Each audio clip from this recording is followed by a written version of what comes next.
સુરતના પૂણા મોલમાં ડ્રગ્સની લેબ પકડી પાડવામાં આવી હતી। સુરત શહેર એસઓજી પોલીસે પૂછપરછ માટે ઓફિસ બોલાવી। નોંધનીય છે કે સંચાલક લેબ લાયસન્સ સહિતના ડોક્યુમેન્ટ સાથે હાજર થયા છે।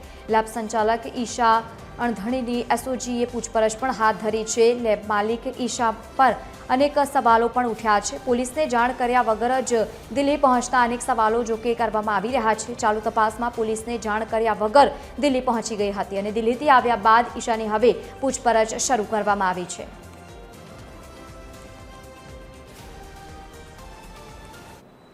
સુરતના પૂણાગામ વિસ્તારમાં ડ્રગ્સ જે લેબમાં બનાવવામાં આવતું હતું ત્યારે આ લેબ જે છે તે ભાડે આપવામાં હોવાની ખુલાસો થયો હતો।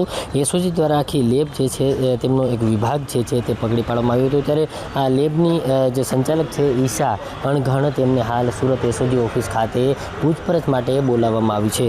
મહત્વનું કહી શકાય કે જે પ્રકારે આખું આ રેકેટ જે છે તે લંડનથી ચાલી રહ્યું હતું ત્યારે હાલ ઈશા જે છે તેમની આજે પૂછપરછ કરવામાં આવી રહી છે। તેમનો પરિવાર પણ જોઈ શકાય છે ત્યારે અને આ પૂછપરછ દરમિયાન જે પ્રકારે ક્યાંય ને ક્યાંય ખુલાસા થાય તેવું લાગી રહ્યું છે, કારણ કે જે પ્રકારે લેબનું લાયસન્સ સહિતના ડોક્યુમેન્ટ સાથે હાજર રહેવા માટે ઈશા અણઘણ છે તેમને બોલાવવામાં આવી હતી, કારણ કે ઈશા પર પણ અનેક સવાલો ઉઠી રહ્યા છે, કારણ કે તે લેબ જે છે તેમણે ભાડે આપી હતી। એટલે આ સમગ્ર મામલે કહી શકાય કે હાલ જે ઈશા છે તેમની પૂછપરછ હાલ સુરત એસઓજી દ્વારા હાથ ધરવામાં આવી રહી છે, કારણ કે તેમનો એક મિત્ર હતો અને મિત્રતાના નાતે તેમણે આ જે ભાડે લેબ જે છે તે આપી હોવાનું તેમણે જણાવ્યું હતું। પરંતુ હાલ જે પ્રકારે આ વાતની કેટલી સત્યતા છે તે અંગેની ખરાઈ જે છે તે સુરત એસઓજી કરી રહી છે અને આ સમગ્ર મામલે હાલ એસઓજી પોલીસે ઈશા અણઘણને પૂછપરછ માટે બોલાવી છે।